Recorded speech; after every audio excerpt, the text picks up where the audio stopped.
I never thought I'd be telling this story. Not here, not like this. But some scars don't fade until you rip the truth wide open. Imagine this. You're walking down a dimly lit alley, the kind where every shadow feels like it's reaching for your throat. And suddenly, you realize the footsteps behind you aren't strangers. They belong to someone who used to call you brother. Yeah, that's how I learned the man I trusted most flipped to our rivals. And from that night on, my life was a coin toss between survival and death. But let me back up, because the man who betrayed me, Marcus, I'll tell you about him later. First, you need to understand the world we lived in. I'm Daniel Vega. Some call me Vega, some call me Ghost. Long story, I'll get there. I wasn't born into luxury or comfort. My world was cracked sidewalks, flickering streetlights, and the constant hum of sirens like a lullaby that never let you sleep. I didn't choose this life. It chose me when the neighborhood decided the rules. And in that world, loyalty wasn't a word. It was oxygen. Without it, you didn't breathe. And listen, before I go deeper into this, if you've ever been stabbed in the back, maybe not in the streets, maybe by someone you loved, someone you trusted, hit that subscribe button. Because this isn't just my story. It's a story for everyone who's ever tasted betrayal and lived to tell it. All right, now back to Marcus. Marcus wasn't just some guy in the crew. He had this magnetic grin, sharp eyes, street smarts that could outplay most hustlers, and a way of making you feel like he'd take a bullet for you. That was his weapon, charm. You didn't question Marcus, you followed him. Hell, half the time I thought he'd be the one leading us all one day. And maybe that's why what he did cut deeper than any blade.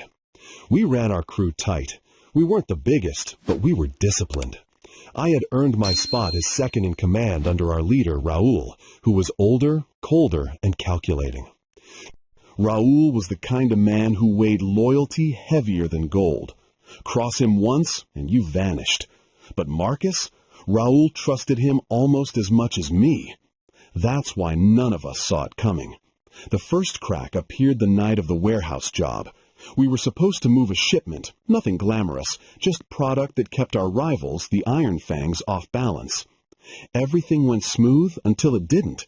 Out of nowhere, Fangs showed up. Too fast, too precise, almost like they'd been tipped off.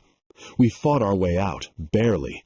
Raul was furious, pacing like a caged lion, convinced we had a mole. But Marcus? He played it cool. Calmed Raul down, even cracked a joke about how maybe the Fangs had psychic powers. Everyone laughed. Everyone except me. See, I noticed the way Marcus avoided my eyes that night, the way he slipped out early.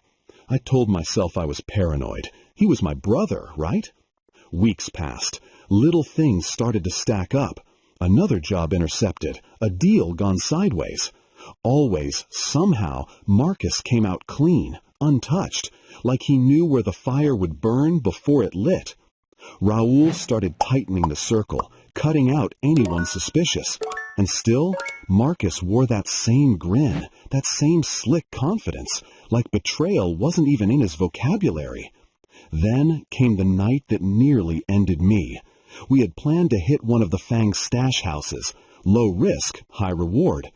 But as we rolled up, something felt off. The street was too quiet. My gut twisted. Raul gave the signal, and we stormed in, straight into an ambush. Bullets shredded the air. I dove behind a couch, heart pounding like it was trying to punch through my ribs. I saw two of our guys drop before they even fired back. Raul screamed orders, chaos exploding everywhere. And in the middle of it all, Marcus? He was gone. Just gone. I barely crawled out alive, dragging myself through a side window, blood soaking my arm from a graze. That's when it hit me. The only way the Fangs knew was if someone handed them the script. And the only ghost missing from that room was Marcus. Still, I couldn't accuse him, not without proof. In this life, pointing fingers without evidence was worse than betrayal. It was suicide. So I played it quiet, watched, waited. That's when the close calls started. One night, I came home to find my lock picked, drawers open, but nothing taken. except the notebook I kept with routes, contacts, safe houses. Another time, I got a call from a burner phone, a voice I didn't recognize whispering, "They know where you sleep." A week later, a drive-by nearly clipped me outside Raoul's bar. Too many coincidences, too many shadows moving just before Marcus arrived, smiling, asking if I was okay. I wrestled with it. Do I confront him? Do I stay silent? Loyalty versus survival. That was my moral dilemma. Betray my brother by exposing him, or risk being buried because I stayed quiet? The breaking point came one rainy night. Raoul called a meeting in an old auto garage we used as neutral ground. The crew was tense. Too many losses. Too much suspicion. Raoul slammed his fist on the hood of a car and said, "We got a snake, and tonight the snake shows its head." His eyes swept the room. My chest tightened because I knew if Raoul thought it was me, I'd be dead before the clock struck midnight. And then, like fate was playing its cruelest trick, Marcus stepped forward, his voice smooth, steady. "It's Vega. He's been feeding them. Look at the close calls. Look at the way he disappears." My blood turned to ice. The room shifted. Eyes burned into me. Raoul's jaw clenched. I opened my mouth to defend myself, but Marcus beat me to it, listing every unlucky break I'd survived, every suspicion twisted against me. The walls were closing in. My heart thundered. One wrong word, and I'd be finished. That was my false defeat. But here's the thing about truth. It has a way of clawing out of the dark. I remembered something. Weeks earlier, I had stashed a recorder under the back seat of Marcus's car. I had forgotten about it, thinking it was paranoia. That night, as Raoul's men surrounded me, I pulled out my phone, connected it, and hit play. Marcus's voice filled the garage. Cold, slick, unmistakable. "I'll set them up. Vega won't see it coming. By the time Raoul doubts him, he'll be a ghost." The room froze. Raoul's eyes narrowed. Marcus stammered, tried to spin it as a joke, a setup, but Raoul wasn't laughing. That was the turning point. Raoul gave me a nod, subtle but sharp. My chance. I lunged, grabbed Marcus by the collar, slammed him against the hood. All the rage, all the betrayal poured out of me in that moment. He still had that grin, even as his eyes darted, calculating. "You think you're better than me, Vega? You think loyalty wins in this world? They'll eat you alive without me." Raoul's men dragged him out, but Raoul didn't kill him then. No, Raoul had a different plan. He set the stage for an ambush. A week later, Marcus thought he was meeting with the Fangs to deliver us on a silver platter. What he didn't know was Raoul flipped the script. We set the trap, every angle covered, shadows waiting. I was there, watching from the dark as Marcus strutted in, slick as ever, ready to sell us out one last time. When the Fangs arrived, expecting an easy prize, they found themselves surrounded. Guns raised, panic slicing through the air. Marcus's grin finally cracked. For the first time, I saw fear in his eyes. He begged, pleaded, tried to switch sides again, but Raoul stepped forward, calm and cold. There's no coming back from betrayal.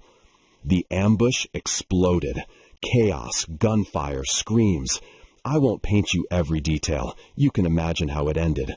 The Fangs scattered, broken, and Marcus cornered, nowhere left to run. I'll never forget the way he looked at me, desperation flickering, a silent plea that maybe I'd save him. But loyalty isn't something you borrow in return. You either live by it or you die by its absence. When it was over, Marcus was gone, not just from the crew, from the world. Aftermath? You'd think I'd feel relief, vindication. But truth? I felt hollow, like cutting out poison only to realize it left scars deeper than the wound. Raoul clapped me on the shoulder, called me brother. The crew cheered. But inside, I kept hearing Marcus's words. "They'll eat you alive without me." And maybe he was right. Maybe betrayal changes you, makes you colder, harder. Or maybe it makes you stronger because you learn the one lesson this life teaches best. Truth defeats lies. Loyalty outweighs betrayal. Resilience overcomes deceit. So yeah, that's my story.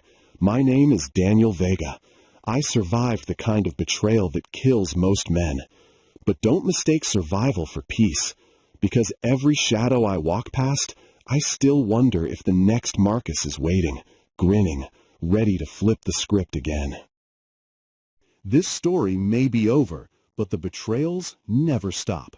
Like this video, share it with your circle, and subscribe to Chronicles of Family Betrayal so you don't miss what's coming next. Another shocking story is just one click away below.